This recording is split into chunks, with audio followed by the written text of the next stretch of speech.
Hello everyone, আসসালামু আলাইকুম। Welcome to my channel. কেমন আছেন সবাই? আশা করছি সবাই অনেক ভালো আছেন। আলহামদুলিল্লাহ, আমি আমার পরিবারের সবাইকে নিয়ে ভালো আছি, সুস্থ আছি। নতুন আরও একটি ভিডিওতে আপনাদের সবাইকে অভিনন্দন জানাচ্ছি। কাছে এবং দূরে, দেশ এবং বিদেশে যে যেখান থেকে ভিডিওটি দেখা শুরু করছেন, আশা করি সবাই ভালো আছেন, সুস্থ আছেন। সবার জন্য আমার পক্ষ থেকে অনেক দোয়া ও ভালোবাসা রইল। তো সকালবেলায় আমি রুমটা একটু গুছিয়ে নিচ্ছিলাম। তো ঘুম থেকে উঠেই দেখি যে রুমটা একদম এলোমেলো করে রাখছে। তো মেয়েকে স্কুলে দিয়ে আসার পর আমি বিছানাটা একটু পরিষ্কার করে নিয়ে ঘরটাকে ঝাড়ু দিয়ে নিচ্ছি। আর যেহেতু বাসায় ছোটো বাচ্চা আছে, কখনোই ঘর পরিপাটি করে গোছানো থাকবে না। আমি যতই গুছিয়ে রাখি না কেন, কিছুক্ষণ পরে এসে দেখব যে আবার এলোমেলো করে রাখছে। তারপরও মায়েদের কাজ সারাদিন শুধু গোছানো, আর বাচ্চাদের কাজ শুধু এলোমেলো করা। যারা ইতিমধ্যে ভিডিওটি দেখা শুরু করেছেন অথচ লাইক দিতে ভুলে গেছেন, প্লিজ একটা লাইক দিয়ে দেবেন। আর যারা দিয়েছেন তাদেরকে অসংখ্য ধন্যবাদ। যদি চ্যানেলে নতুন হয়ে থাকেন, রিকোয়েস্ট করব চ্যানেলটিকে সাবস্ক্রাইব করে পাশে থাকবেন। রুমটা আমি গুছিয়ে নিয়েছি, তারপর আসলাম একটু বেলকনিতে। আর আমি যেহেতু বাসায় নতুন এসেছি, এই জন্য এখনও তেমন গাছ টাছ আমি লাগাতে পারিনি।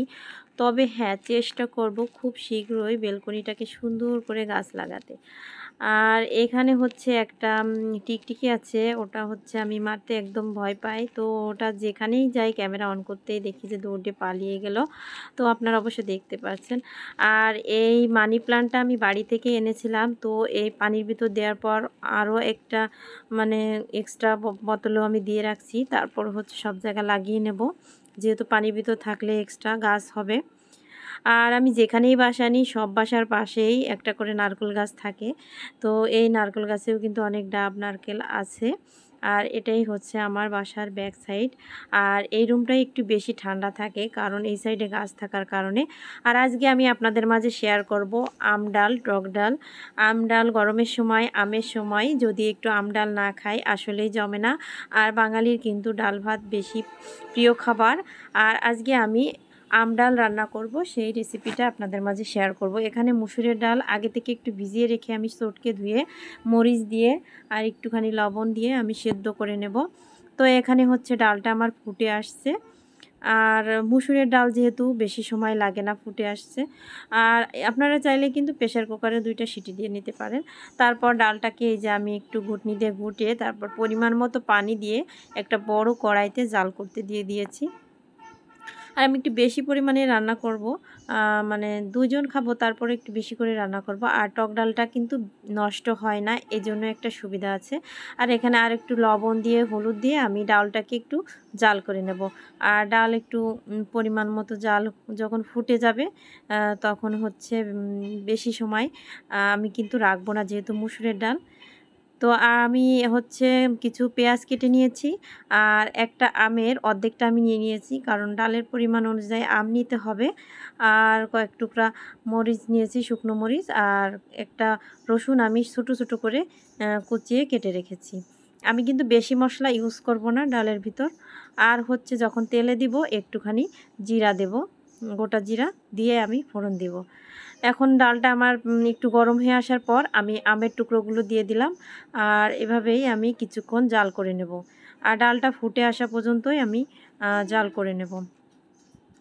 আর যেহেতু গরমের সময় একটু টক ডাল খেলে কিন্তু খুবই ভালো লাগে। আর গরমে ওয়েদারে একটু টক খেলে গরমের ভাবটাও কাটে।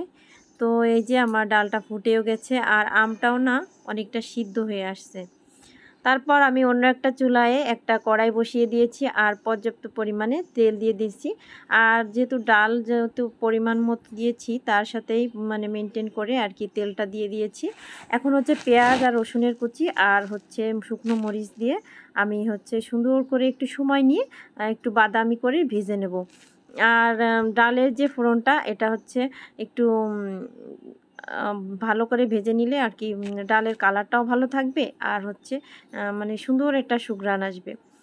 তো এই যে আমার মশলাটা পেঁয়াজ কুচিটা, রসুন কুচিটা প্রায় ভাজা হয়ে আসছে। আর অনেক সময় আমারই এরকম হয় যে ভাজতে ভাজতে একটু বেশি ভাজা হয়ে যায়, আবার একটু কম থাকলেও কিন্তু ভালো লাগে না। তো আমি ভাজা প্রায় শেষের দিকে আমি 1 চিমটি পরিমাণ জিরা দিয়ে দিলাম। এটা হচ্ছে কাঁচা জিরা, গোটা জিরা দিয়ে দিলাম। এখন আমার ভাজাটা হয়ে গেছে, আমি এই যে আমের ভিতর ঢেলে দেব।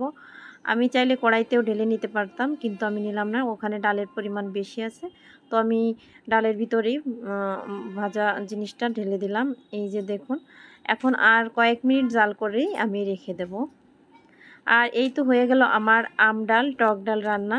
আর আমের সময় আম দিয়ে ডালনা রান্না করে খেলে কিন্তু একদমই জমে না। এভাবে ট্রাই করে দেখতে পারেন। আমি কিন্তু একদম সিম্পলভাবে দেখিয়েছি। ভালো লাগলে অবশ্যই কমেন্টসে জানাবেন, আর ফ্রেন্ডস ফ্যামিলির সাথে শেয়ার করতে পারেন। তারপরে এই যে আমি একটা পাত্রে কিছুটা ডাল ঢেলে নিয়েছি, দেখুন কতটা সুন্দর হয়েছে।